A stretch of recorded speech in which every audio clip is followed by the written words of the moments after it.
낡은 다세대 주택 맨 꼭대기층, 곰팡이 냄새가 밴 복도 끝에 박노인의 집이 있었다.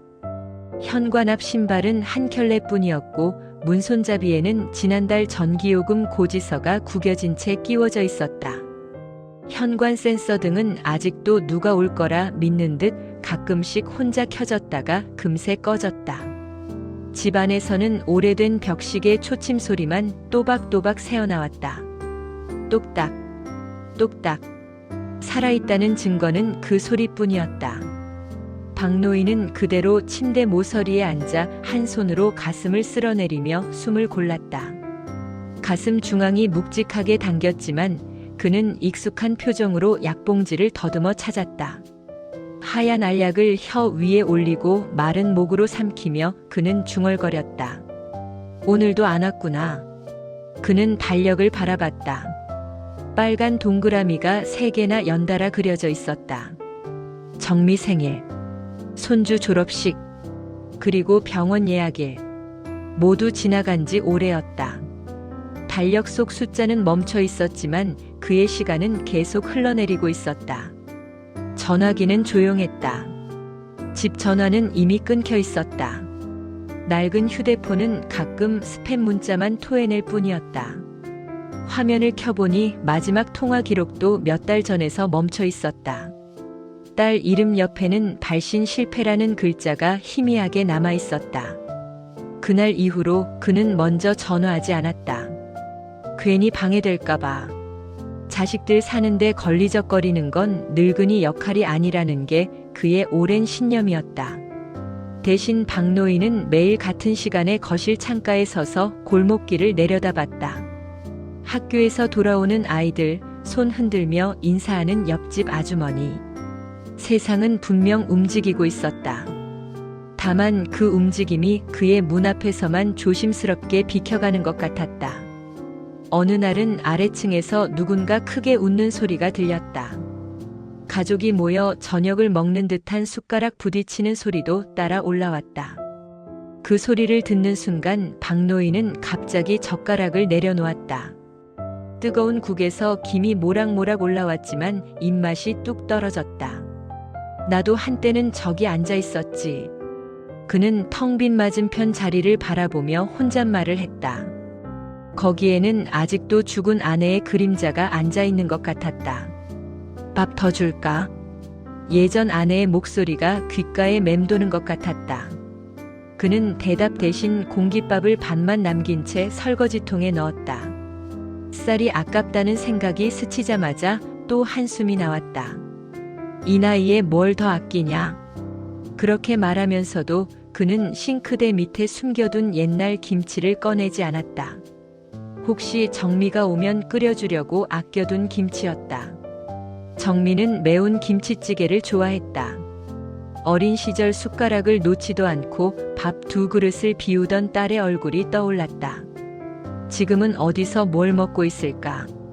그는 무심코 휴대폰을 집어들었다가 다시 내려놓았다. 화면 오른쪽 상단에 배터리 표시가 빨갛게 깜빡이고 있었다. 나도 곧 꺼지겠지 하고 그는 허허 웃었다. 웃음은 금세 기침으로 바뀌었다. 목 끝에서 피맛이 올라오는 것 같았지만 그는 고개만 돌리고 손등으로 입가를 대충 훔쳤다. 병원에 가야 한다는 건 알고 있었지만 혼자 대기실에 앉아 있을 생각을 하면 숨이 막혔다. 그때 천장에서 물 떨어지는 소리가 똑똑 들려왔다. 윗집 욕실에서 새는 물이었다. 버선발로 뛰어가 양동이를 받쳐두고 돌아오는 길에 그는 문간에 놓인 전단지를 발견했다. 혼자 계신 어르신 무료 도시락 배달. 굵은 글씨가 눈에 들어왔다. 밑에는 작은 글씨로 고독사 방지 사업이라는 문장이 붙어 있었다. 박노인은 전단지를 한참 내려다보더니 아무 말 없이 접어서 쓰레기 봉투 깊숙이 밀어 넣었다. 고독사. 눈에 거슬리는 단어였다. 마치 남의 일이 아닌 것처럼, 아니 너무나 자기 얘기인 것처럼 느껴져서 더 보기 싫었다. 그는 괜히 화장실로 가서 허리춤에 매달린 널찍한 배를 한번 쓸어내렸다. 거울 속에는 자신이 생각하던 것보다 훨씬 늙고 초라한 노인이 서 있었다. 언젠가 딸이 했던 말이 떠올랐다. 아빠는 왜 그렇게 고집이 세? 그 말에 서운해하던 자신의 얼굴도 함께 떠올랐다. 그날도 그는 딸을 배웅하며 괜히 말했다. 다음엔 오지 마라. 딸은 웃으면서도 진짜야 하고 물었고 그는 대답 대신 현관문을 닫아버렸다. 문이 닫히는 순간 딸의 발소리가 계단 아래로 사라지는 소리가 가슴을 긁어내렸다. 박노인은 의자를 끌어와 창가에 다시 앉았다. 해가 완전히 져서 골목은 어둑어둑해졌다. 가끔 차 한 대가 지나가며 건물 벽에 불빛을 쓸고 지나갔다. 그럴 때마다 방 안벽지도 잠깐씩 환해졌다가 금세 다시 어두워졌다. 시계. 그는 그 소리를 들으며 눈을 감았다 뜨기를 반복했다. 그러다 문득 아무 소리도 들리지 않는 순간이 왔다. 전기가 나간 것도 아니고 귀가 멀어진 것도 아니었다. 그냥 세상이 숨을 멈춘 것처럼 고요해졌다. 너무 조용해서 오히려 무서웠다. 아니야. 아직 안 끝났어. 그는 억지로 눈을 떴다. 눈앞이 빙글 돌았다. 벽지가 출렁이는 것처럼 보였다. 가슴이 한 번, 두 번 세게 내려앉더니 팔까지 저릿하게 당겼다. 박노인은 손을 뻗어 탁자를 짚으려 했지만 손끝이 허공을 헤맸다. 몸이 옆으로 쏠리며 의자가 뒤로 밀렸다. 그 순간 그의 시야에 달력이 한 번 더 들어왔다. 빨간 동그라미가 그려진 날짜. 그 옆에 흐릿한 글씨가 보였다. 정미 온다. 그는 그 글자를 마지막으로 또렷하게 읽었다.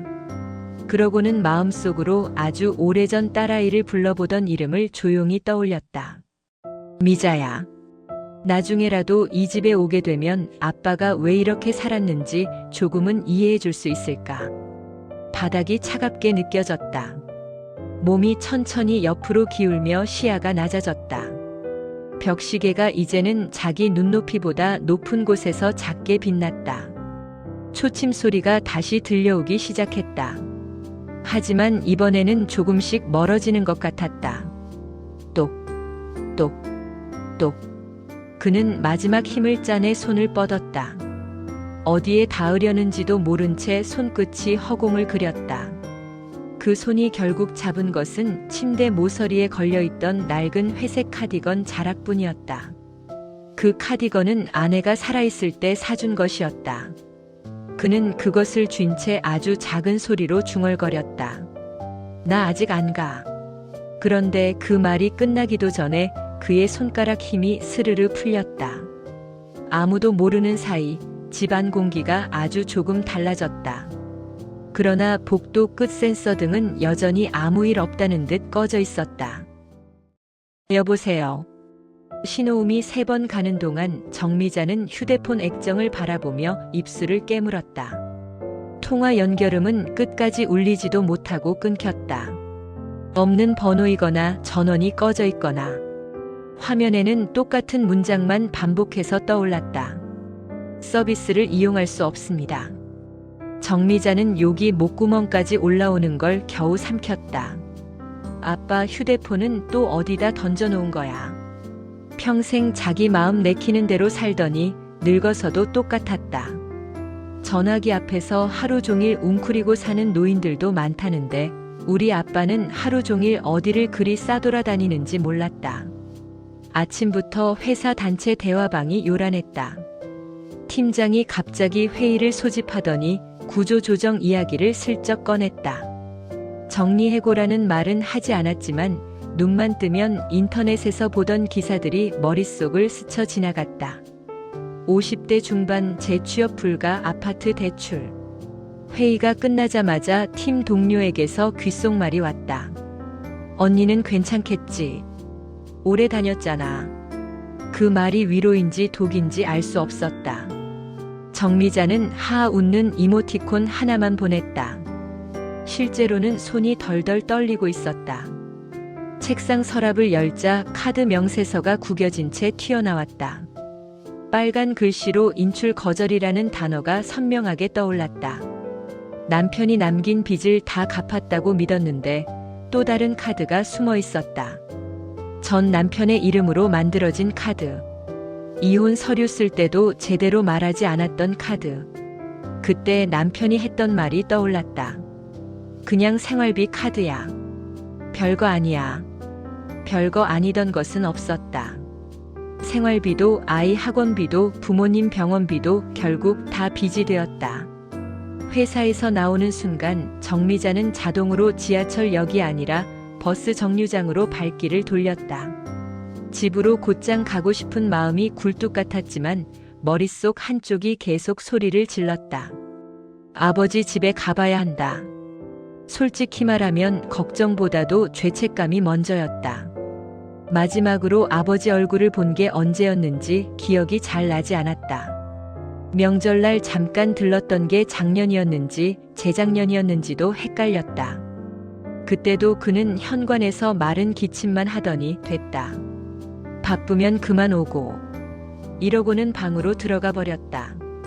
그 말이 진심인지 서운함인지 자존심인지 도통 알 수가 없었다. 정미자는 그 말이 듣기 싫어 일부러 더 안 간 것도 같았다. 버스 정류장에 앉아 있는데 단체 대화방 알림이 또 울렸다. 이번에는 동호회 모임이었다. 주말 등산, 치맥 번개, 웃음 이모티콘이 줄줄이 올라왔다. 정미자는 방금까지 그 방에서 술 약속을 잡던 사람들 얼굴을 떠올렸다. 대부분은 가족 이야기를 하지 않았다. 누구는 남편이랑 싸웠다며 투덜거리고 누구는 딸이랑 안 산다며 대수롭지 않게 말했다. 하지만 집에 돌아가면 다들 누군가와 밥을 먹을 것이다. 언제까지 나 혼자만 두 집 살림을 해야 하냐. 회사에서 눈치 보며 버티고 집에 돌아오면 또 눈치 보며 아버지 걱정을 해야 했다.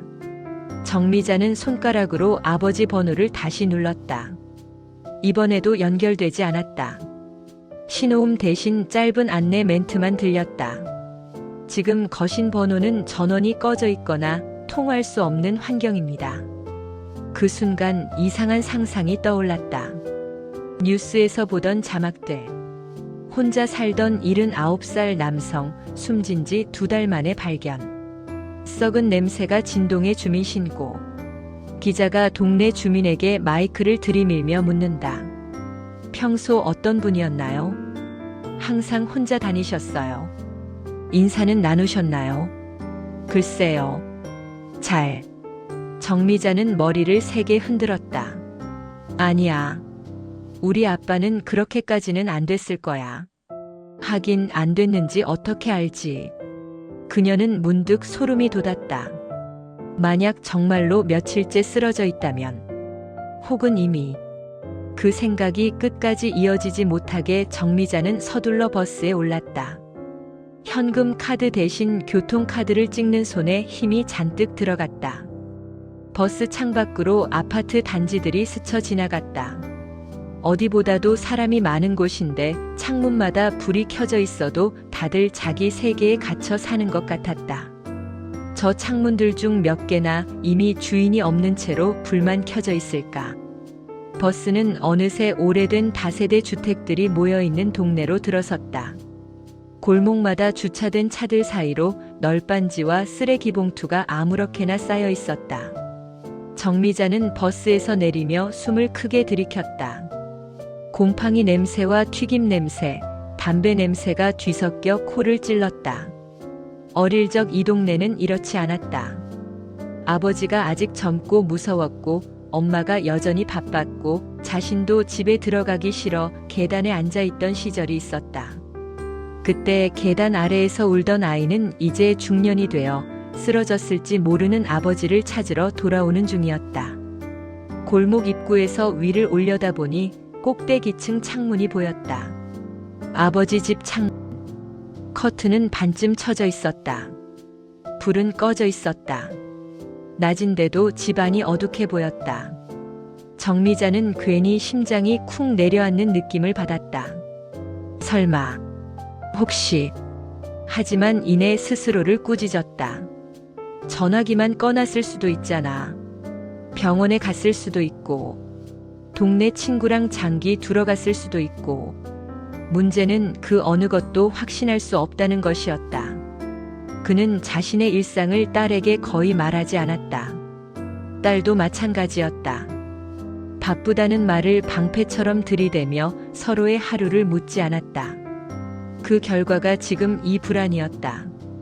계단을 한층 한층 올라갈수록 숨이 더 가빠졌다. 몸이 아니라 마음이 먼저 지쳐갔다. 마지막 층에 도착했을 때 정미자는 계단 난간을 붙잡고 잠시 눈을 감았다. 현관 센서 등이 그녀를 향해 켜졌다. 마치 오랜만에 온 손님을 반기는 것 같았다. 하지만 문 앞에 서는 순간 센서 등이 다시 꺼졌다. 정미자는 그 어둠 속에서 낡은 초인종을 눌렀다. 딸의 손가락 아래에서 초록색 버튼이 힘없이 들어갔다. 안에서 아무 소리도 들리지 않았다. 초인종 소리조차 울리지 않는 것 같았다. 그녀는 다시 한번 눌렀다. 이번에도 조용했다. 문틈 사이로 냄새가 새어나왔다. 썩은 냄새는 아니었다. 하지만 오래 닫힌 방 특유의 퀴퀴한 공기였다.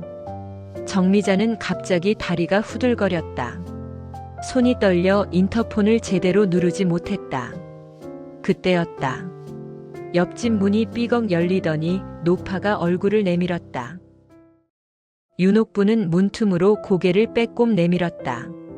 복도 센서 등 불빛이 주름진 얼굴을 반쯤 비추었다.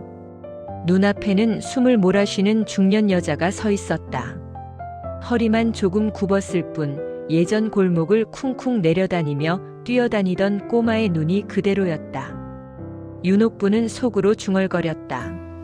저게 정민연이구먼. 입 밖으로는 최대한 부드러운 목소리를 꺼냈다. 따님이죠. 아버님 댁 오셨어요. 정민은 반사적으로 허리를 숙였다. 네. 그런데 아버지가 전화를 안 받으셔서요. 혹시 요즘에 뵌 적 있으세요? 말은 예의를 지켰지만 목소리에는 다급함이 묻어났다. 윤옥부는 잠시 눈길을 피했다.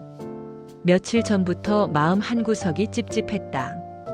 저 집 창문 불이 꺼진 채로 며칠째였다. 밤마다 들리던 기침 소리도 뚝 끊겼다. 그래도 참 혹시나 싶어 귀를 기울이면 위층 텔레비전 소리만 희미하게 새어내려왔다. 아침마다 문 앞에 도시락 상자라도 있나 슬쩍 훔쳐보던 버릇이 있었다. 혼자 사는 사람들은 누가 밥을 챙겨 먹는지 보는 게 습관이 되었다. 그런데 며칠째 문 앞에는 아무것도 없었다. 대신 전기요금 고지서가 하나 둘 더해지고 있었다. 그래도 혹시나 오늘은 나오는지 보려고 아침부터 커튼을 반쯤만 열어둔 채 골목을 내려다보았다. 엘리베이터도 없는 이 낡은 건물에 누가 오르내리는지 웬만하면 다 보였다. 그런데 오늘도 박영감은 나오지 않았다. 배달 오토바이만 몇 번 왔다 갔을 뿐이었다. 윤옥부는 그때부터 불길한 상상을 여러 번 했다. 뉴스에서 보던 장면들. 문을 열자마자 코를 찌르는 냄새. 나이든 남자가 바닥에 넘어져 굳어있는 모습. 며칠, 아니 몇 달이 지나도 아무도 찾지 않는 시신. 그 입장에서 보면 골목길을 아무렇지 않게 지나는 사람들의 발소리가 얼마나 잔인하게 들릴까. 생각이 거기까지 미치자 그녀는 떨리는 손으로 배를 눌러보려다가 그만 멈추었다. 혹시나 괜한 오지랖을 떠는 건 아닐까. 그렇게 걱정까지 해가며 사는 노인처럼 보이기 싫었다. 무엇보다 박영감과 엮이고 싶지 않았다. 그 집에는 오래된 기억이 한 덩어리로 굳어붙어 있었다. 아직도 밤에 잠결에 들리는 고함 소리가 귀에 남아 있었다. 젊은 날 맞은편 창문으로 보이던 장면들. 술에 취해 비틀거리던 사내. 울면서 바닥을 치던 여자의 손. 계단참을 내려가며 아이를 번쩍 안아 올리던 마른 팔. 옥분 씨. 아줌마가 좀 봐요. 그때 부엌에서 김치를 자르다 뛰어나오던 자신의 모습도 떠올랐다. 그 집 문 앞에 핏자국이 번지던 날, 경찰이 들락거리던 날, 구급차가 울부짖던 날. 모두 다 잊어버린 줄 알았는데 박영감. 집 앞에 누군가 서 있기만 해도 골목의 공기가 거기까지 되돌아가는 것 같았다. 오늘 정미가 나타났다. 아버님, 요즘은 잘 지내셨어요? 정미가 조심스럽게 물었다. 윤옥부는 순간 솔직하게 말할까 망설였다. 솔직히 말해서 요즘은 얼굴을 못 봤다. 기침 소리도 안 들리고 밥 먹는 소리도 안 들린다. 문 앞에는 날마다 고지서만 쌓인다. 혹시 이미. 그녀는 그 다음 단어를 입 밖으로 꺼내지 못했다. 대신 어색한 미소를 지었다. 뭐 혼자 사시는 분들이 다 그렇죠. 밖에 잘 안 나오고. 나이가 들면 사람 얼굴 보기도 싫어져요. 정미는 그 말에 고개를 끄덕이면서도 눈빛이 더 불안해졌다. 초인종이 고장난 건가? 안에서 못 듣는 건가? 휴대폰도 계속 꺼져 있는데. 그녀는 문고리를 몇 번이나 흔들어 보고 싶었지만 잠긴 문이 갑자기 열리면 그 안에서 마주하게 될 광경이 겁났다. 문틈 사이로 다시 한번 냄새가 스며 나왔다. 썩은 냄새는 아니었지만 오래된 양 냄새와 먼지 냄새가 섞여 코 속에 박혔다. 정미는 눈을 질끈 감았다 뜨며 말했다. 혹시 며칠째 불이 꺼져 있지 않았나요? 옥부는 찔리는 마음에 괜히 목을 가다듬었다. 예전 같았으면 벌써 동사무소에 전화했을 것이다. 그때는 남의 집 문이 하루만 안 열려도 서로 안부를 확인했다. 하지만 요즘은 그랬다가는 도리어 따님이 화를 냈다. 왜 관심을 가져요? 어제 뉴스에서도 봤다. 옆집 할머니가 고독사 막아보겠다고 문을 두드렸다가 가족한테 신경 끄라는 소리를 들었다는 이야기였다. 상속 노리냐는 말까지 들었다. 옥부는 입술을 쓸어내렸다. 며칠 전 새벽 화장실이 급해 깼을 때였다.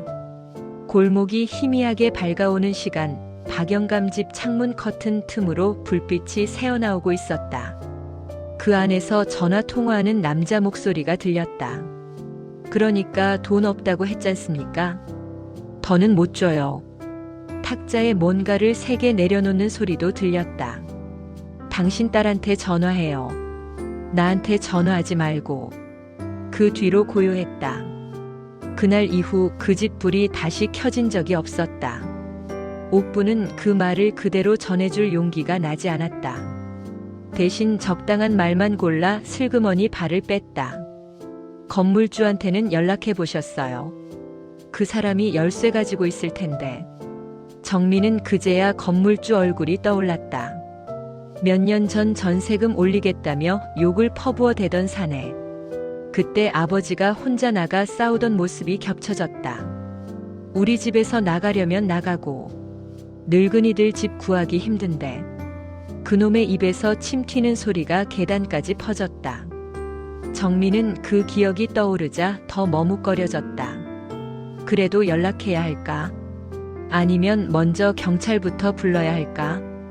골목 어딘가에서 고등학생들 웃음소리가 들려왔다. 누군가는 지금도 시험이 어땠는지 떠들고 있을 것이다. 이 복도 끝에서 무슨 일이 일어나든 상관없이 정미는 입술을 깨물었다. 그러다 불쑥 말했다. 이대로 가만히 있으면 나중에 뉴스에 나올지도 몰라요. 그때 옆집에 살던 사람이 뭐 했냐고 다들 욕하겠죠. 옥부는 그 말에 가슴이 철렁 내려앉았다. 옆집 사람들은 왜 몰랐냐? 왜 아무도 문을 두드리지 않았냐? 그녀는 갑자기 속이 쓰렸다. 결국 한숨을 내쉬며 말했다.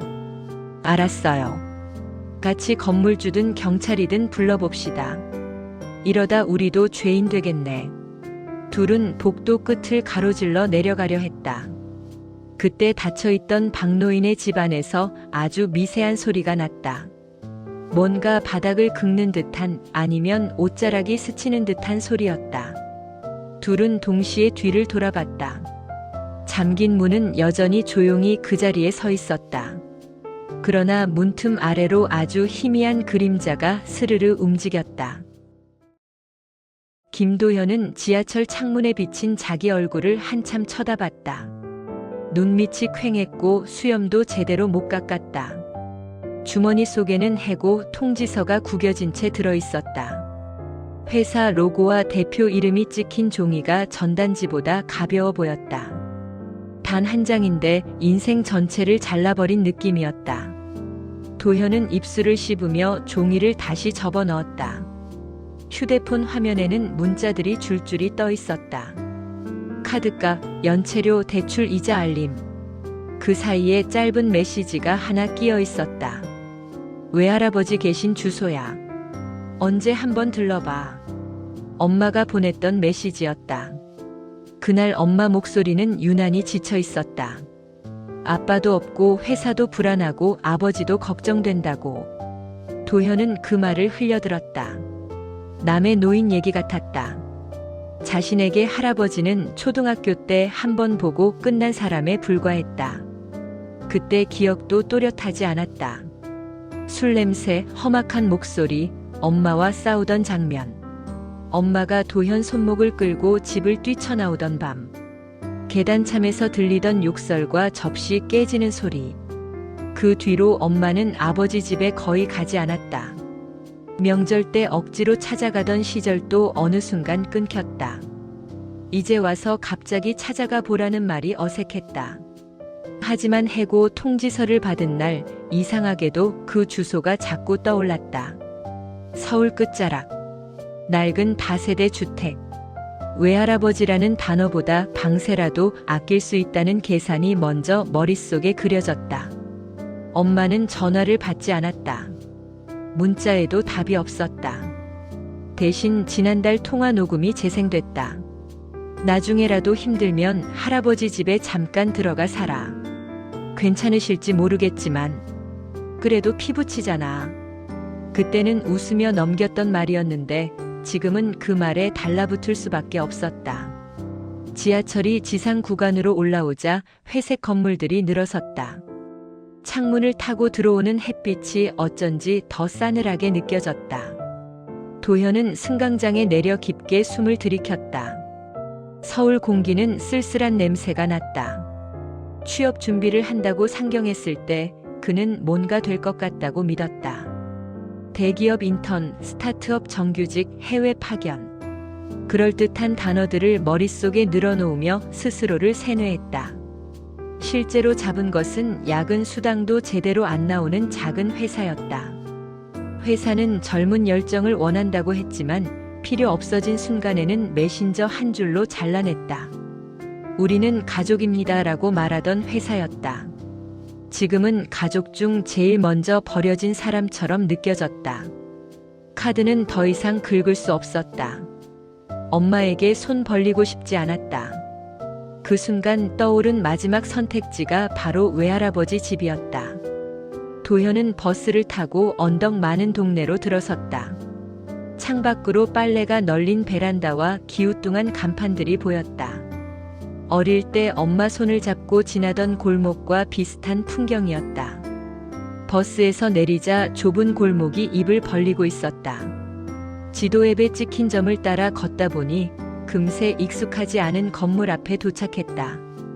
회색 몰딩이 벗겨지고 우편함에는 광고지가 터질 듯 꽂혀 있었다. 1층 통로는 어두웠고 계단에는 담배재가 군데군데 떨어져 있었다. 도현은 휴대폰 화면을 다시 확인했다. 주소는 분명 이곳이었다. 문제는 이 건물 어디에 외할아버지가 사는지였다. 그때 위층에서 발자국 소리가 났다. 누군가 급하게 내려오는 기척. 도현이 올려다보기도 전에 중년 여자가 계단 코너를 돌며 내려왔다. 숨이 턱까지 차올라 있었고 눈가에는 짜증과 불안이 뒤섞인 표정이 떠 있었다. 두 사람은 계단참에서 거의 부딪힐 뻔했다. 죄송해요. 아니에요. 도현은 반사적으로 물러섰다. 여자의 손에는 낡은 휴대폰이 쥐어져 있었다. 화면에는 아버지라는 이름이 떠 있었다. 여자는 헐떡이며 되물었다. 여기 혹시 누구 찾아오셨어요? 네. 외할아버지 댁인데. 아직 뵌 적은 거의 없고요. 이름이. 박노인. 이쯤에서 말문을 멈췄다. 여자의 얼굴이 하얗게 질렸다. 그럼 당신이 도현이구나. 순간 공기가 멈춘 것 같았다. 엄마가 몇 번이나 말하던 이름을 낯선 여자가 먼저 불렀다. 도현은 눈을 크게 떴다. 저 아세요? 여자는 대답 대신 한숨을 내쉬었다. 나는 내 엄마 친구야.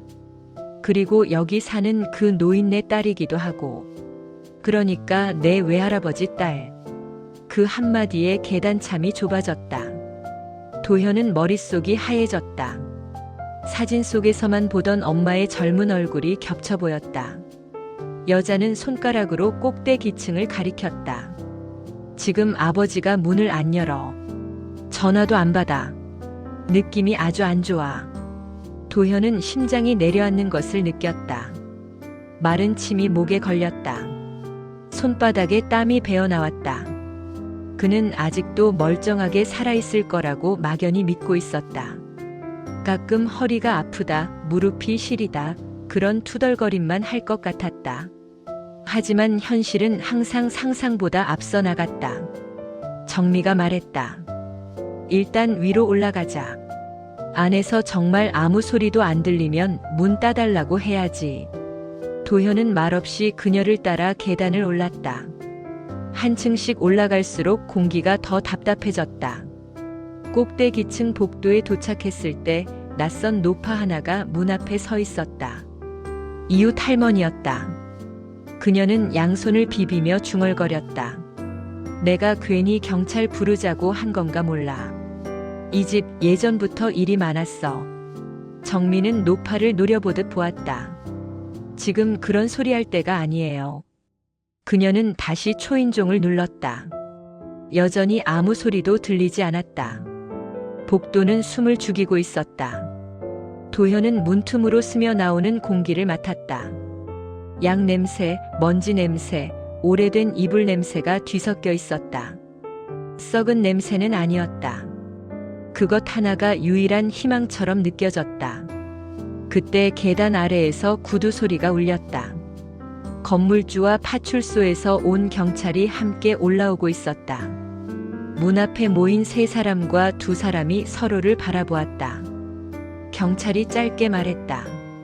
안에 계신 분 마지막으로 연락된 게 언제죠? 정민은 대답 대신 입술을 깨물었다. 도현은 그 옆에서 주먹을 꽉 쥐었다. 가슴이 쿵쿵 뛰는 소리가 자기 귀에만 들리는 것 같았다. 경찰이 다시 말했다. 혹시라도 안에서 움직임이 없으면 문을 강제로 개방하겠습니다. 순간 모든 시선이 낡은 철문으로 쏠렸다. 문고리 하나에 온 집안의 시간이 매달려 있는 것 같았다. 경찰은 낡은 철문 앞에서 잠시 귀를 기울였다. 안에서는 여전히 아무 소리도 들리지 않았다. 정민은 숨을 죽인 채 손등으로 입을 틀어막았다. 혹시라도 안에서 끔찍한 냄새가 확 풍겨 나올까봐 상상만으로도 속이 울렁거렸다. 이 집 영감님도 참 고집이야. 관리비도 밀리고 전화도 안 받고. 그래도 월세는 꼬박꼬박 냈으니 다행이지. 투덜거리는 소리 뒤로 윤옥분이 작은 목소리로 중얼거렸다. 그 돈도 결국 딸이 냈을 텐데. 정민은 그 말에 눈을 치켜떴다. 누가요? 제가요. 저 그런 거 낸 적 없는데요. 도현은 둘 사이에 낀 듯 어색하게 서 있었다. 그는 그저 이 집에 들어가서 외할아버지가 살아있는지 죽어있는지만 확인하고 싶었다. 나머지 돈 이야기, 과거 이야기 따위는 모두 나중 일이었다. 경찰이 손을 내저었다. 일단 들어가서 상태부터 확인합시다. 건물주는 한숨을 쉬고 열쇠를 돌렸다. 잠긴 문이 뻑뻑한 소리를 내며 조금씩 열렸다. 첫 번째 틈이 벌어지는 순간 오래된 먼지 냄새가 복도로 밀려나왔다. 모두가 동시에 뒤로 물러섰다. 하지만 알 수 없는 싸늘함이 틈 사이로 새어나왔다. 경찰이 장갑을 끼고 문을 완전히 밀어 열었다. 어두운 거실이 모습을 드러냈다. 커튼은 반쯤 닫혀 있었고 테이블 위에는 빈 컵과 약봉지가 널브러져 있었다. 텔레비전은 꺼져 있었지만 리모컨은 바닥에 떨어져 있었다. 정미는 다리가 풀려 문지방을 넘어가지 못했다. 도현이 먼저 한 발짝 안으로 들어갔다. 할아버지. 부르는 소리가 어색하게 공중에서 흩어졌다. 아무 대답도 돌아오지 않았다. 경찰이 손전등을 켜고 안쪽 방으로 향했다. 침대 위에는 구겨진 이불만 누워 있었다. 사람이 눕던 자리 옆으로 얇은 회색 카디건이 바닥에 떨어져 있었다.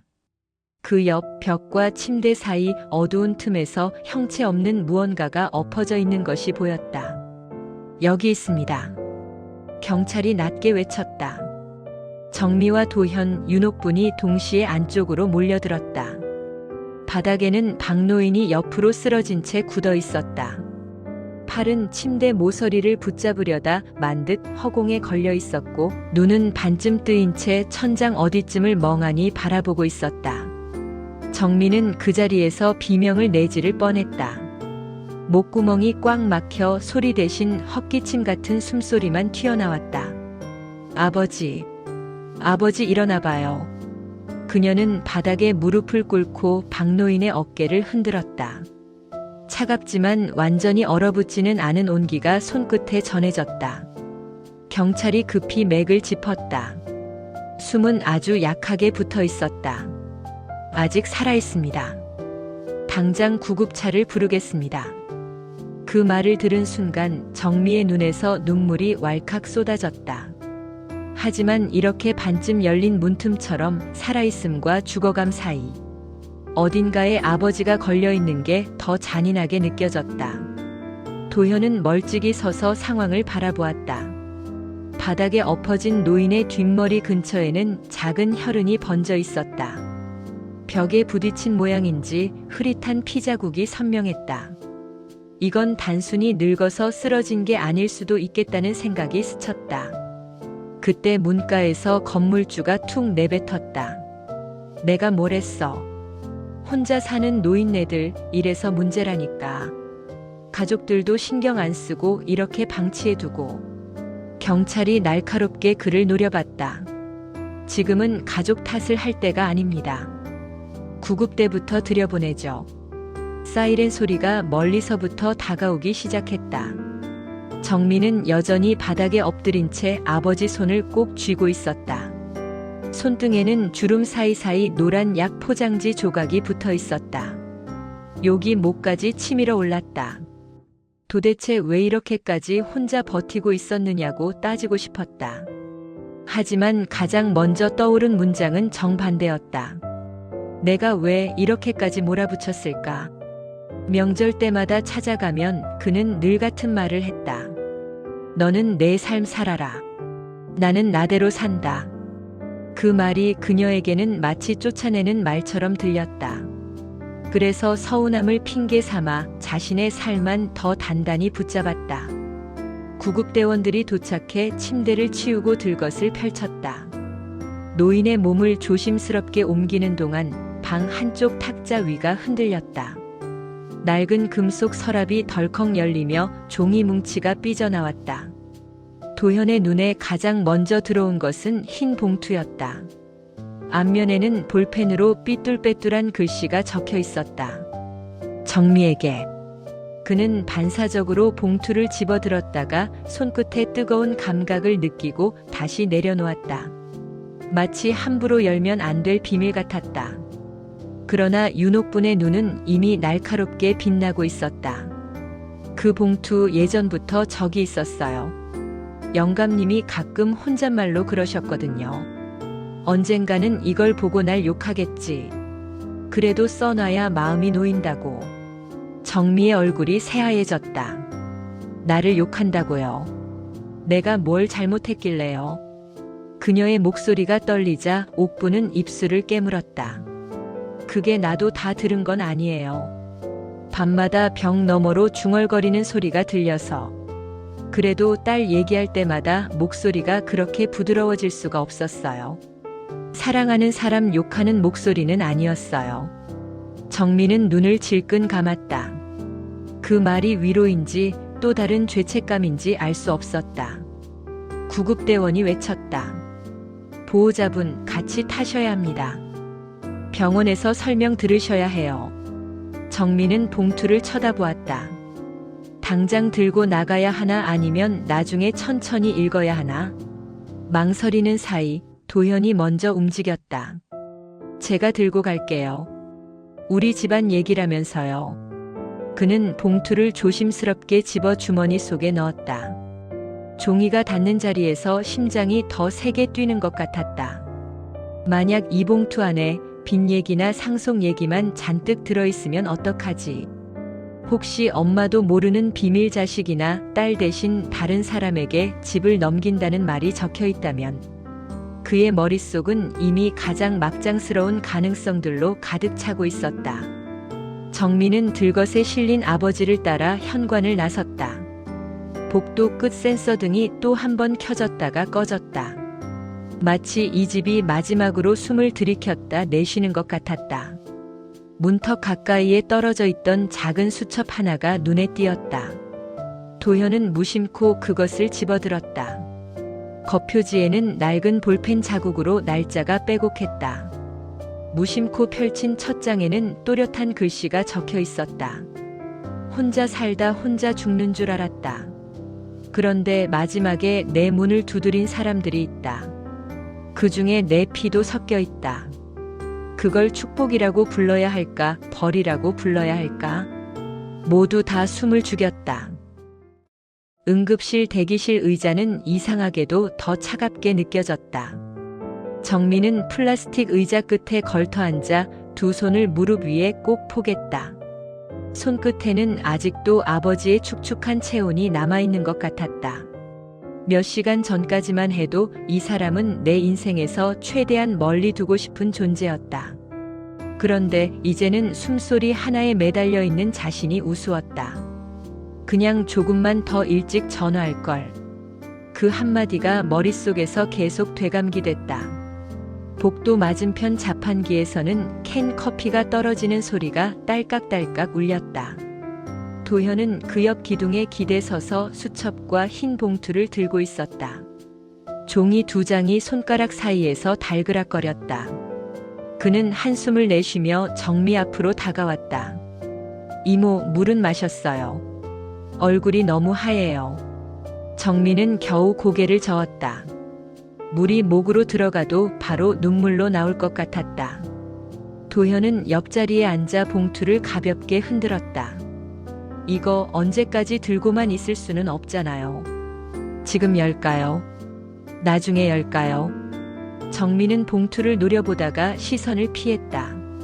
지금 열면 분명 나 욕만 잔뜩 써놨을 거야.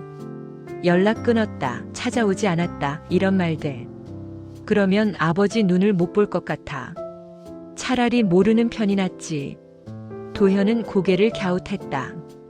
욕이면 어때요? 차라리 감정이라도 있단 뜻이잖아요. 진짜 최악은 아무것도 안 남겨놓고 조용히 사라지는 거죠. 무연고자 숫자 그런 거.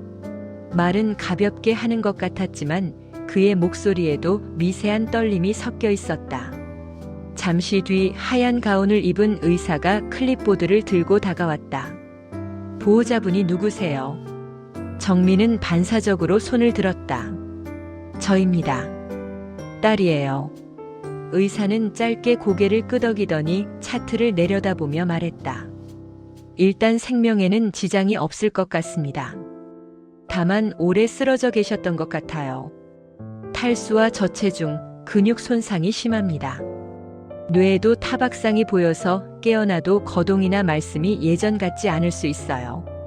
쉽게 말씀드리면 혼자 집에서 사시는 건 거의 불가능하다고 보셔야 합니다. 앞으로는 누가 함께 계시나요? 누가 함께 있냐는 질문이 칼처럼 꽂혔다. 정민은 입을 열었다가 닫았다. 머릿속에서는 솔직한 대답이 먼저 떠올랐다. 아무도요. 나도 지금 내 삶 하나 겨우 붙잡고 버티는데요. 하지만 그 말을 하면 이 의사의 눈빛이 어떻게 변할지 이미 상상이 됐다. 그녀는 애써 다른 말을 골라냈다. 제가 장녀고요. 집은 좁고 회사도 당장 그만둘 수는 없어요. 어떻게 해야 할지 잘 모르겠네요. 의사는 한숨을 섞어 말했다. 요즘 다들 그렇게 말씀하세요. 그래서 저희도 요양원이나 데이케어 같은 시설 안내부터 드립니다. 한 가지 더 말씀드리면 영양 상태가 매우 나쁩니다. 오랫동안 규칙적으로 식사를 못 하신 것 같아요. 혼자 계셨죠? 함께 계신 가족은 없으시고. 의사의 시선이 자연스럽게 정미에게 꽂혔다.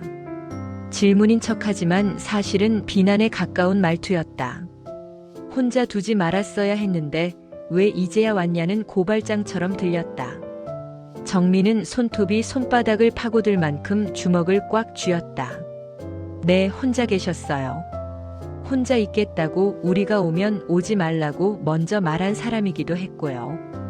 그 부분은 왜 아무도 안 물어봐요? 의사는 어깨를 으쓱했다. 사정은 각 가정마다 다르니까요. 다만 결국 책임은 살아있는 사람이 지게 돼 있습니다. 연락이 안 돼서 경찰이 문 따고 들어가는 경우를 제가 얼마나 많이 보는지 아세요. 누구는 냄새 난다고 민원 넣고 누구는 옆집이 버려놨다고 욕만 합니다. 정작 그 집 문을 한 번이라도 두드려 본 사람은 거의 없어요. 의사는 그렇게 말하고는 바쁘다는 듯 다른 보호자를 찾아 떠났다. 남겨진 말들은 응급실 공기 사이로 천천히 가라앉았다. 정민은 그 자리에 얼어붙은 사람처럼 앉아 있었다. 그때 복도 끝에서 익숙한 기침 소리가 들렸다. 돌아보니 윤옥분이 천천히 걸어오고 있었다. 여전히 작은 에코백을 손에 쥔 채였다. 입술은 바짝 말라 있었고 눈가에는 피곤이 깊게 내려앉아 있었다. 이야기 다 들었어. 의사 말. 옥분이 먼저 입을 열었다. 정민은 짜증 섞인 목소리로 말했다. 들었으면 어때요? 다 내 잘못 같죠? 요즘 세상에 효녀가 어디 있다고 다들 뒤에서 손가락질만 하지. 옥부는 고개를 저었다. 나도 할 말 있어. 나도 죄인이야. 내 엄마가 집 나가던 날부터. 정미의 눈이 커졌다. 엄마가 집 나가던 날이라니. 그녀는 그날 밤을 생각했다. 계단이 흔들리던 느낌, 박노인의 고함, 깨진 접시 소리, 어깨를 잡아 끌던 엄마의 손. 하지만 정확한 장면은 늘 안개에 가려져 있었다. 옥부는 벽에 어깨를 기대고 천천히 말을 이었다. 그날 밤 내가 반찬 들고 갔다가 부엌 창문으로 다 봤어. 내 엄마 짐을 비닐봉지에 쑤셔 넣고 내 손을 붙잡고 문을 열려고 했지. 그때 영감은 술에 취해 소리쳤어. 나가려면 당장 나가. 대신 다시는 이 집 문턱 넘지 마라. 딸도 데리고 가든지 말든지 내 맘대로 하라고. 그 말을 듣고도 내가 아무것도 안 했어. 창문만 닫았지. 옥분의 목소리가 떨렸다. 그 뒤로도 영감은 한 번도 먼저 연락 안 했어. 그런데 밤마다 술만 들어가면 같은 말만 하더라. 내가 그날 잡았어야 했는데. 괜히 자존심 세워서 딸까지 내쫓았다고. 내 사진 벽에 붙여놓고 하루 종일 보고 있던 것도 나만 봤지. 정민은 손끝이 저릿해졌다. 그런 모습은 단 한 번도 상상해 본 적이 없었다. 그녀가 아는 아버지는 늘 팔짱 끼고 텔레비전만 보던 사람. 밥 다 먹었냐? 한마디 대신 국 식었다고 투덜거리던 사람뿐이었다. 그래서 자신도 마음껏 미워해도 된다고 믿어왔다. 도현은 두 사람 이야기를 듣다가 조심스럽게 수첩을 펼쳤다. 첫 장에는 삐뚤빼뚤한 글씨가 적혀 있었다. 혼자 살다 혼자 죽을 줄 알았다. 그런데 오늘 문을 두드린 사람들이 있다. 그중 하나는 내 피가 섞인 애란다. 얼굴도 기억 안 나는데 이름만 떠올려도 가슴이 뛴다. 내가 쫓아낸 집으로 내가 쫓아낸 딸과 손자가 다시 오고 있다. 이걸 벌이라고 불러야 할지 축복이라고 불러야 할지 모르겠다. 그는 마지막 문장을 읽고 고개를 들었다. 유리창 너머 중환자실 불빛이 새벽보다 차갑게 반짝이고 있었다. 윤옥부는 병원 복도 끝 의자에 허리를 구부리고 앉아 있었다. 주머니 속에는 낡은 열쇠 꾸러미가 차갑게 닿아 있었다. 박노인 집 여분 열쇠였다. 아침부터 동사무소에 전화하고 파출소에서도 연락 오고 구급차를 타고 병원까지 따라오느라 다리가 아직도 후들거렸다. 중환자실 불빛이 유리문 너머에서 희미하게 반짝였다. 그 앞 벤치에는 도현이 혼자 앉아 수첩을 내려다보고 있었다. 옥분이 다가가자 그는 잽싸게 수첩을 덮었다. 그 영감 글씨 내가 누구보다 많이 봤어. 옥분이 툭 내뱉자 도현은 어색하게 웃었다. 할머니 혹시 외할아버지랑 친하셨어요? 옥분은 질문을 한 번 씹듯이 곱씹다가 친하다고 하기도 뭐하고 남이라고 하기도 뭐하지. 벽 하나 사이에 두고 사는 이웃이 다 그래. 싸우고 문 꽝 닫아도 물 내려가는 소리까지 다 듣고 사는 사이거든. 도현은 그 말을 듣고 수첩을 다시 펼쳤다. 첫 장에는 이미 읽은 문장이 또 눈에 들어왔다. 혼자 살다 혼자 죽는 줄 알았다. 그런데 마지막에 문을 두드린 사람들이 있다. 그중 하나는 내 피가 섞인 애란다. 그는 조심스럽게 물었다. 솔직히 말해서요. 외할아버지가 이렇게까지 혼자 있게 된 거 우리 잘못이 큰가요? 옥부는 고개를 한참 기울이더니 손사래를 쳤다. 잘못이야 다들 있지. 가족이라고 전부 천사도 아니고 늙었다고 다 피해자도 아니야. 박영감 젊을 때는 괴물이었어. 술 먹고 고함 지르고 내 엄마 울리던 거 나도 봤어. 나는 창문 닫고 모른 척했고. 그러다 둘 다 늙어버리니까 누가 먼저 잘못했는지 헷갈리더라. 그냥 서로한테 빚만 잔뜩 진 기분이지. 도현은 입술을 깨물었다. 엄마가 욕하던 아버지와 여기 누워있는 노인의 모습이 머릿속에서 따로 놀았다. 그는 수첩 다음 장을 넘겼다. 나는 이웃 때문에 산다. 벽 너머 기침 소리, 새벽 물 내려가는 소리, 텔레비전 소리. 그 소리가 들리면 오늘은 안 죽었구나 하고 안심한다. 그 소리가 사라지는 날 누군가는 문을 두드려야 한다. 그게 진짜 이웃이다. 글을 읽는 동안 도현의 목이 서늘해졌다. 아까 문을 두드리던 손길들이 떠올랐다. 자기, 엄마 그리고 눈살을 찌푸리면서도 먼저 경찰을 부르자고 했던 이웃 할머니. 그는 수첩을 덮고 물었다. 그럼 할머니는 진짜 이웃인 거네요. 옥부는 코웃음을 쳤다. 진짜 이웃은 사정 다 알면서도 욕만 안 하는 사람이야. 그래도 나 늦게나마 한 번은 문을 두드려 봤으니 아주 꽝은 아니겠지. 그때 복도 끝에서 발자국 소리가 다가왔다. 정미였다. 얼굴은 하룻밤 새 더 야위어 보였고 눈가에는 화장 대신 피곤이 번져 있었다. 의사 선생님이 뭐래요? 도현이 일어나며 묻자 정미는 깊게 한숨을 내쉬었다. 살기는 산대. 그런데 혼자 집에 두면 또 이렇게 쓰러질 거라고 하네.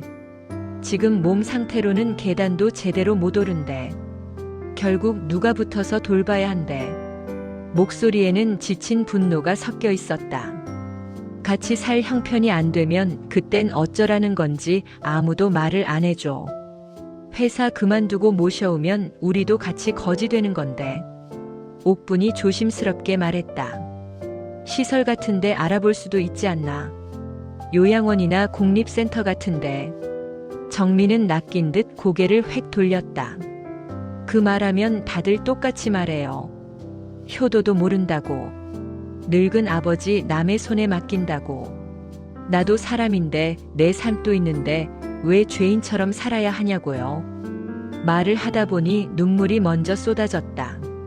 죄책감과 억울함이 뒤섞여 목구멍에 걸렸다. 말이 끝나자 복도 한쪽이 조용해졌다. 그때 명찰을 단 젊은 여직원이 다가왔다. 동주민센터에서 나왔어요. 전화 받고 바로 달려왔습니다. 서주임이라고 합니다. 옥분이 먼저 나섰다. 내가 불렀어요. 혼자 사는 노인들 일은 동에서 제일 잘 알 것 같아서. 서주임은 정미 쪽으로 고개를 숙였다. 많이 놀라셨죠? 요즘 이런 사례가 정말 많아요. 혼자 사시는 어르신들이 늘다 보니 고독사 위험도 같이 올라가고 있거든요. 그렇다고 모든 집을 매일 돌볼 수도 없으니 결국 마지막에는 가족이나 이웃이 움직여줘야 해요. 정민은 눈을 닦으며 말했다. 솔직히 말하면 제가 뭘 할 수 있을지 모르겠어요. 나도 당장 월급 끊기면 월세 못 내요. 그런데 아버지 돌보는 시스템은 죄다 가족의 희생을 기준으로 만들어져 있잖아요. 쉬운 말로 누가 하나 삶을 포기해야 한다는 소리죠. 서주임은 잠시 침묵하다가 조심스럽게 입을 열었다. 그래서 요즘은 혼자 계신 분들 대상으로 사전 등록을 받고 있어요. 본인이 의식이 또렷할 때 나중에 아플 경우 어디서 지내고 싶은지, 병원 치료를 어디까지 받을지, 장례는 어떻게 치르고 싶은지, 연락은 누구에게 할지 미리 적어두는 거예요. 가족이 모든 걸 떠안지 않도록요. 고독사를 막는 방법이기도 하지만 이미 벌어진 뒤에 남는 사람들, 마음의 짐을 조금 덜어주려는 거기도 하고요. 도현은 그 말을 듣자 수첩을 꼭 쥐었다.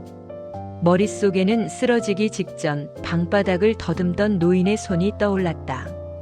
그 손이 혹시 누군가를 찾고 있었을지도 모른다는 생각이 들자 가슴이 뜨끔했다. 그는 조심스럽게 말했다.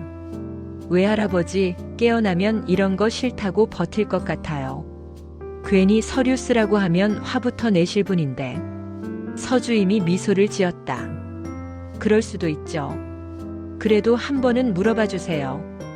혼자 살다가 진짜로 아무도 모르고 떠나는 건 얼마나 무서운 일인지 누구보다 잘 아시는 분이니까요. 그 말을 들은 정민은 중환자실 문을 바라봤다. 유리문 너머 침대 위에 아버지는 여러 줄의 줄에 매달린 채 규칙적인 기계음 사이에 누워 있었다. 평생 자기 몸 하나 남에게 맡기지 않겠다던 사람이 이제는 숨 쉬는 것까지 기계에 의지하고 있었다. 정민은 낮게 중얼거렸다. 아버지 깨어나면 욕 좀 들을 각오해야겠네. 왜 이제 왔냐고, 왜 멋대로 혼자 살게 놔뒀냐고. 그때는 나도 할 말 좀 해볼 거야. 왜 그날 우리를 쫓아냈는지, 왜 한 번도 먼저 전화 안 했는지. 옥분이 작게 대꾸했다. 그래, 서로 욕 좀 해. 안 하고 묻어두니까 썩어버리는 거지. 썩은 냄새 나는 건 시체만이 아니야. 말 못한 마음도 썩어. 그게 제일 지독해. 세 사람은 동시에 씁쓸하게 웃었다. 유리문 안쪽에서 박노인의 가슴이 규칙적으로 오르내렸다. 유리문 안쪽에서 박노인의 가슴이 규칙적으로 오르내렸다. 정민은 그 모습을 몇 초 동안 뚫어지게 보다가 갑자기 벌떡 일어섰다. 여기 더 있다가는 미쳐버릴 것 같았다. 숨도 못 쉬겠어. 잠깐 바람 좀 쐬고 올게. 그녀는 얼굴을 감싸쥐고 복도를 걸어나갔다. 뒤돌아보면 눈물이 또 터질 것 같아서 일부러 발걸음을 빠르게 옮겼다. 도현은 어쩔 줄 몰라 하다가 수첩과 봉투를 가슴에 안고 옥분을 바라보았다. 할머니, 저도 잠깐 밖에 나갔다 와도 돼요. 여기 계속 서 있으니까 내가 죄인 같아. 옥분은 한숨을 내쉬며 고개를 끄덕였다. 그래, 다녀와라. 도망만 안 가면 된다. 도현은 씁쓸하게 웃으며 대답했다. 도망갈 데도 없어요. 갈 집도 회사도 다 날아갔는데요. 그는 그렇게 말하고 병원 현관으로 걸어 내려갔다. 유리문을 밀고 나가자 차가운 외풍이 얼굴을 때렸다. 밤 공기에는 소독약 냄새 대신 매연과 비누 냄새가 뒤섞여 있었다. 그는 병원 벤치에 앉아 봉투를 꺼냈다.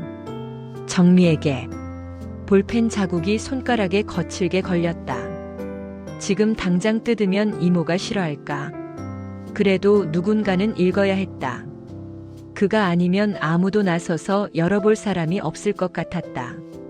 도현은 숨을 깊게 들이쉰 뒤 봉투를 조심스럽게 찢었다. 안에는 몇 장 되지 않는 편지가 들어있었다. 종이는 오래된 손떨림을 그대로 머금고 있었다. 정미야, 내가 이걸 읽는다는 건 내가 이미 병원에 실려갔거나 아니면 집에서 냄새를 풍기고 있다는 뜻이겠지. 이렇게라도 농담을 해야 덜 무섭구나. 나는 죽는 것보다 아무도 모르게 죽는 게 더 무섭다. 사람들이 고독사라고 부르는 그 말이 싫었다. 나는 스스로 그 길을 골라놓고도 막상 그 길 끝을 생각하면 겁이 났다. 너를 탓하면서 살았다. 내 엄마를 따라 나가버렸다고, 나 혼자 남게 했다고, 내가 효도 한 번 안 했다고 입으로는 욕했다. 근데 속마음은 그 반대였다. 내가 먼저 쫓아냈다. 술 기운 빌려 큰 소리 쳐놓고 다음날 아침에는 따라가서 붙잡을 용기가 없었다. 창문 너머로 비닐봉지 끌고 내려가는 너희 뒷모습을 보면서도 난 발을 떼지 못했다. 그날부터 나는 벌을 받는다고 생각했다. 혼자 살아야 한다고 일부러 마음을 닫았다. 그래야 덜 보고 싶을 것 같아서였다.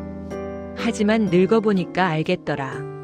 보고 싶은 마음은 문 닫는다고 안 사라지지 않더라.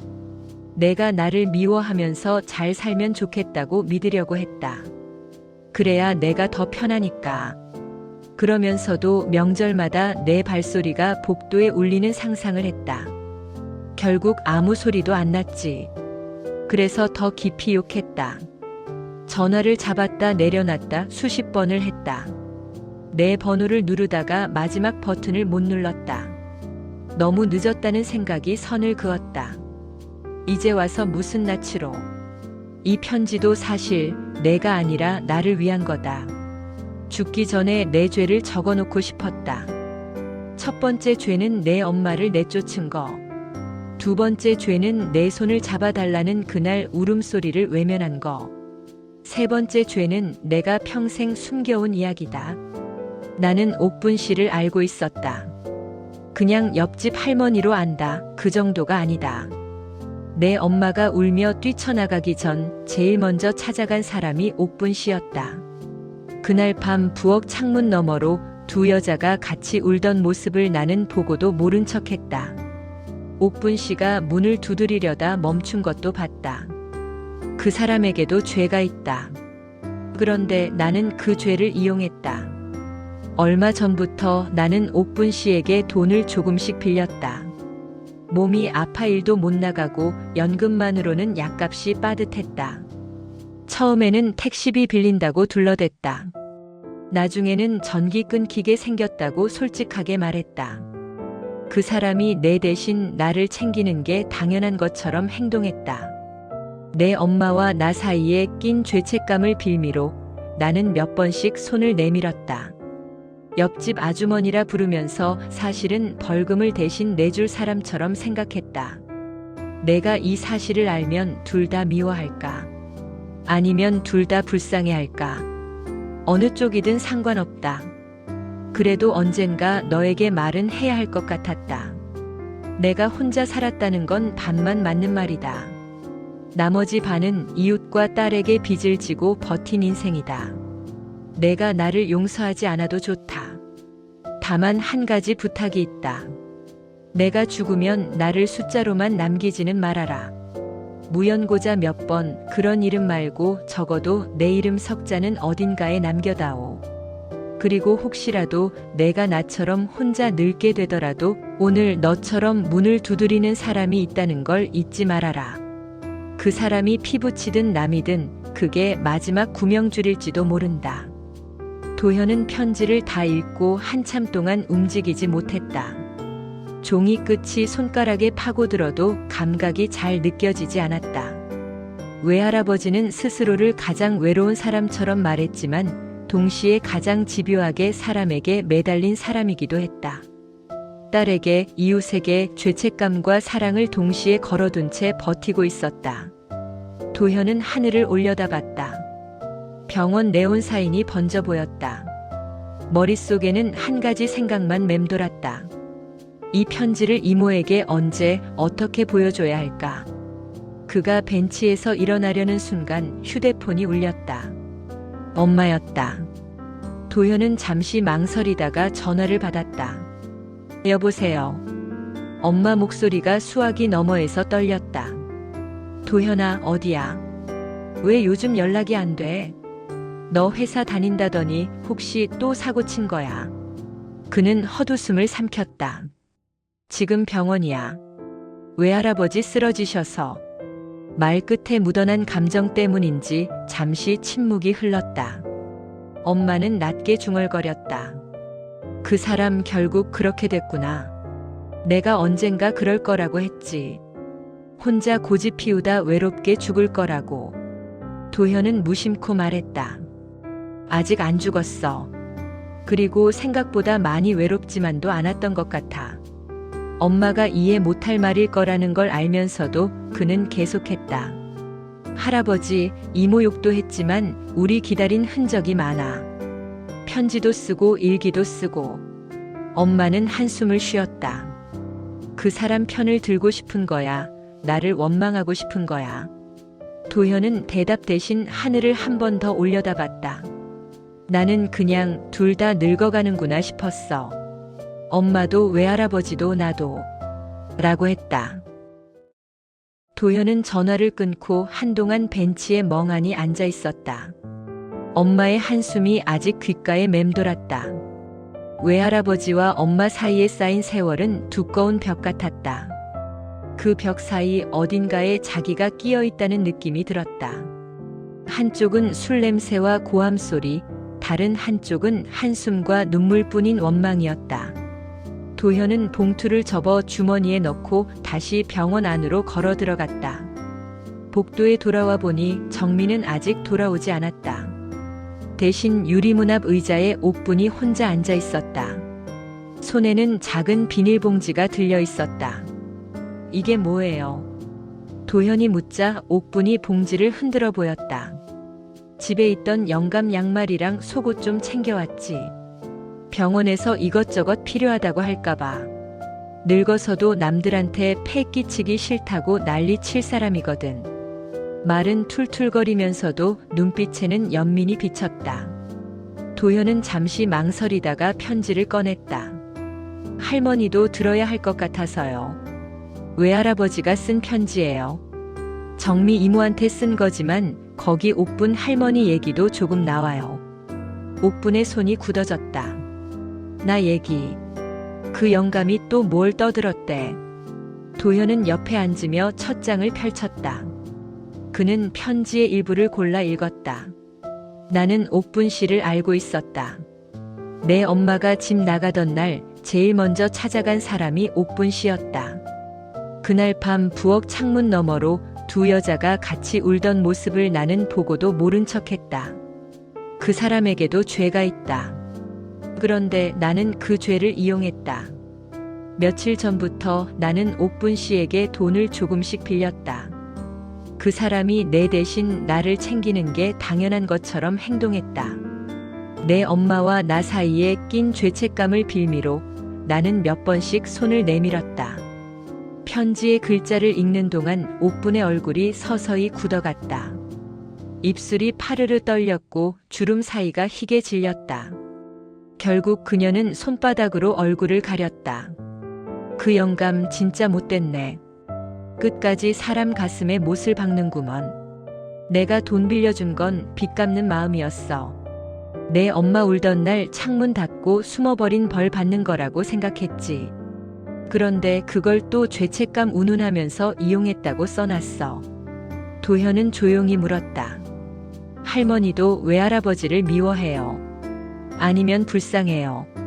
옥분은 한참 동안 대답하지 않았다. 복도 끝 자동문이 열릴 때마다 찬 공기가 스쳐갔다. 결국 그녀는 낮게 말했다. 사람 마음이 그런가 보지. 미운 날도 있고 불쌍한 날도 있고.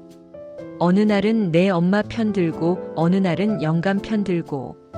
근데 나도 늙어보니까 알겠더라. 누굴 편든다고 해결되는 건 아무것도 없더라. 그냥 세월만 흘러. 남는 건 그날 창문 닫던 내 손등 감각뿐이야. 둘이 싸우고 있을 때 내가 문 열고 들어갔으면 뭐가 달라졌을까? 도현은 수첩을 떠올렸다. 거기에도 비슷한 문장이 적혀 있었다. 누군가는 문을 두드려야 한다. 그게 진짜 이웃이다. 하지만 그날 밤엔 아무도 두드리지 않았다. 그때 유리문 쪽에서 인기척이 났다. 정미가 돌아오고 있었다. 이모. 도현이 조심스럽게 불렀다. 잠깐 이거 먼저 봤으면 해서요. 정미는 편지를 건네받으며 인상을 찌푸렸다. 지금 이런 거 읽을 정신이 없는데. 그래도 읽어야겠지. 내가 도망가려고 해도 저 사람은 병원 침대에서까지 나를 붙잡네. 바닥에 앉아 편지를 읽기 시작한 그녀의 눈동자가 몇 줄 지나지 않아 흔들렸다. 내가 이걸 읽는다는 건 내가 이미 병원에 실려갔거나 아니면 집에서 냄새를 풍기고 있다는 뜻이겠지. 나는 죽는 것보다 아무도 모르게 죽는 게 더 무섭다. 이 문장을 읽는 순간 정미의 손이 떨렸다. 내가 먼저 쫓아냈다. 술 기운 빌려 큰 소리 쳐놓고 다음날 아침에는 따라가서 붙잡을 용기가 없었다. 창문 너머로 비닐봉지 끌고 내려가는 너희 뒷모습을 보면서도 난 발을 떼지 못했다. 정미는 입술을 세게 깨물었다. 머릿속 어딘가에 봉인해 두었던 장면이 갑자기 되살아났다. 비닐봉지 끌리던 소리, 계단 난간을 잡던 엄마 손, 뒤에서 날 부르던 거친 목소리. 그녀는 그 소리가 너무 싫어서 일부러 더 빨리 내려갔다. 한 번도 돌아보지 않았다. 그게 평생 자랑인 줄 알았다. 잘 끊어냈다고, 잘 도망쳤다고 자기 자신을 칭찬하며 살았다. 하지만 지금 생각하니 도망친 건 자기뿐이었다. 그날 이후 아버지는 그 자리에 혼자 서 있었던 것이다. 편지 마지막 줄에서 정미의 눈가가 번쩍거렸다. 내가 죽으면 나를 숫자로만 남기지는 말아라. 무연고자 몇 번, 그런 이름 말고 적어도 내 이름 석자는 어딘가에 남겨다오. 정미는 결국 편지를 무릎 위에 떨어뜨렸다. 눈물이 편지 위로 떨어져 잉크를 조금 번지게 했다. 그녀는 흐릿해진 글자를 손가락으로 더듬으며 중얼거렸다. 평생 자기 멋대로 살더니 마지막 부탁은 또 이렇게 비겁하게 감정에 호소하네. 그러면서도 비겁해서 더 미워하기 힘들어. 옥분이 옆에서 조용히 말했다. 미워하면서 붙잡는 게 가족이더라. 안 미워하면 애초에 기대도 안 하지. 기대가 있으니까 욕도 나오는 거야. 정미는 한참을 울다가 갑자기 코끝을 훌쩍이며 고개를 들었다. 좋아, 그래. 어차피 시작된 일이라면 끝까지 보고 갈게. 아버지, 깨어나면 우리 싸움부터 합시다. 누가 더 잘못했는지, 누가 먼저 도망쳤는지, 누가 누구를 버렸는지. 대신 이번에는 계단참에 우리 둘만 세워두지 말고 이 사람들도 같이 세워요. 그녀는 도현과 옥분을 번갈아 가리켰다. 혼자만 죄인 되는 거 이제 질렸어. 다 같이 죄인이고 다 같이 피해자야. 그러니까 다 같이 끝까지 봐야지. 그 말에 도현은 이상하게 가슴이 놓였다. 마음이 저렸다. 누군가가 드디어 이 상황을 자기 일로 받아들이고 도망치지 않겠다고 말했다. 유리문 안쪽에서는 여전히 박노인의 가슴이 규칙적으로 오르내리고 있었다. 그 호흡이 끊어질지 이어질지 아무도 몰랐다. 하지만 최소한 한 가지는 분명해졌다.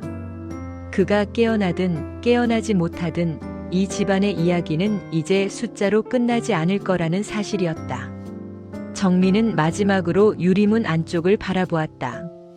기계음 사이로 들리는 아버지의 호흡이 마치 아주 오래된 집이 다시 숨을 들이마시는 소리처럼 느껴졌다. 그녀는 조용히 속삭였다. 아버지, 이제는 우리 셋이서 같이 문을 두드릴게요. 당신 혼자 두지 않을게요. 병실 창가로 아침 햇살이 스며들었다. 모니터 불빛이 잔잔해지며 규칙적인 기계음만 방 안을 채웠다. 박노인은 마치 깊은 물속에서 떠오르는 사람처럼 천천히 눈을 떴다. 낯선 천장과 흰 커튼, 팔에 꽂힌 줄이 먼저 보였다. 이어서 유리문 밖으로 웅크리고 앉은 사람들의 등이 눈에 들어왔다. 중년 여자 1명, 마른 청년 1명, 그리고 의자에 비스듬히 기대 앉은 할머니 1명. 그는 갈라진 목소리로 속삭였다. 정미냐? 도현이냐? 소리가 자가박까지는 닿지 않았지만 옆 의자에 엎드려 있던 윤옥분이 먼저 눈을 떴다. 그녀는 박노인의 눈이 떠져 있는 것을 보자마자 욕부터 내뱉었다. 이 영감탱이 살았네. 사람 심장 쥐어뜯고 이제야 눈을 뜨냐. 말은 독했지만 눈가에는 금세 물기가 맺혔다. 옥분의 탄성에 놀라 정미와 도현도 동시에 고개를 들었다. 세 사람의 시선이 침대 위로 쏠렸다. 정미는 입이 굳어 한동안 소리가 나오지 않았다. 그는 더 야윈 얼굴로 그들을 번갈아 보더니 어색하게 웃었다. 내가 또 실패했구나. 혼자 조용히 가려다가 또 붙잡혔네.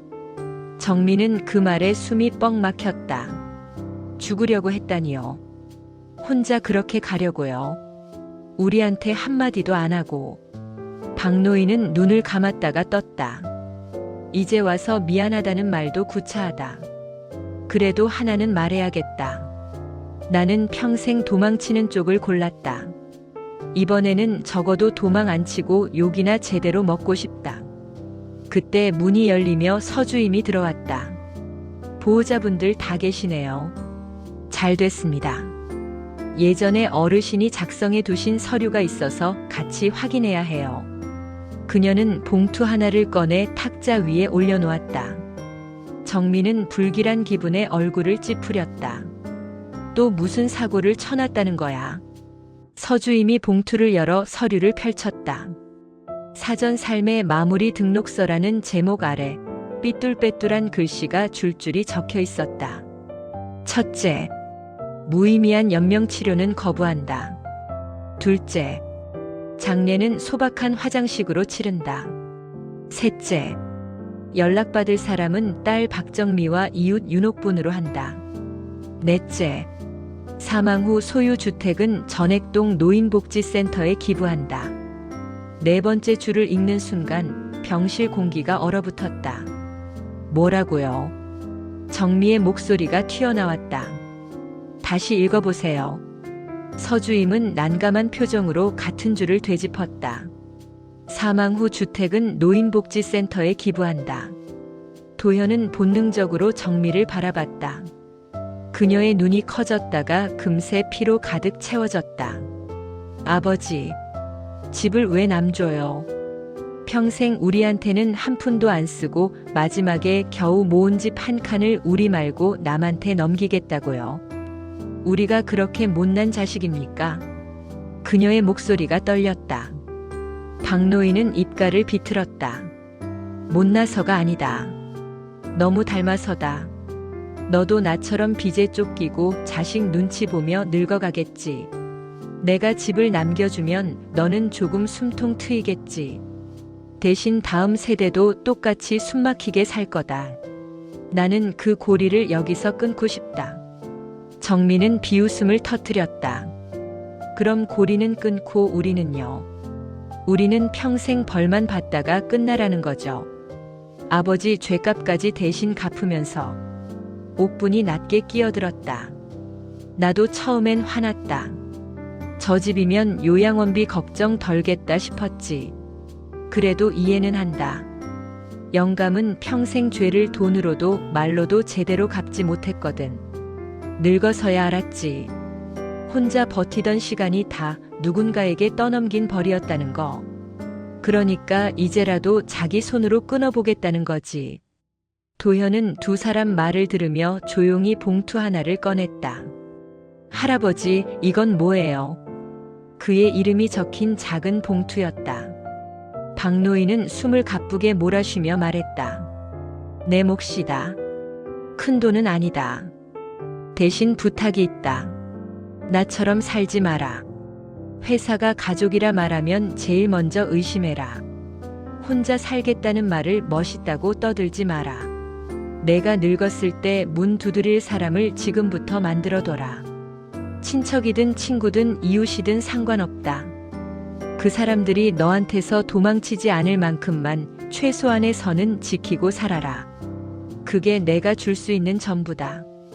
돈은 덤이다. 도현은 봉투를 가슴에 안고 있었다. 묵직한 건 돈이 아니라 말이었다. 평생 입을 닫고 살던 노인이 마지막에 쥐어주는 말. 정민은 아직도 분노와 허탈함 사이에서 흔들렸다. 그래도 아버지 말 중 하나는 인정해야 했다. 이 집을 그대로 물려받으면 자신은 아마 빚부터 막을 것이다. 그리고 또다시 버티는 삶을 이어갈 것이다. 그러다 언젠가 자기 자식에게 똑같이 말할 것이다. 미안하지만 어쩔 수 없다고. 그 고리가 얼마나 지긋지긋한지 이제 겨우 깨닫고 있었다. 서주임이 조심스럽게 입을 열었다. 집을 기부하셔도 기록에는 가족분 성함이 같이 남을 겁니다. 플랫 같은 걸로요. 누군가 복지센터에서 따뜻한 밥 먹을 때마다 세 분 이름을 한 번씩은 볼 거예요. 고독사 막는 데 쓰일지도 모르고요. 정민은 깊게 숨을 들이켰다. 아직도 억울한 마음이 컸지만 환자 침대에 누운 아버지 얼굴을 보자 말이 바뀌었다. 좋아요. 집은 기부하세요. 대신 조건 하나만 더 얹을게요. 플렉에 이렇게 써주세요. 혼자 죽을 뻔한 노인과 그 노인을 미워하던 딸과 방황하던 손자와 죄책감 많은 이웃이 같이 낸 집이라고.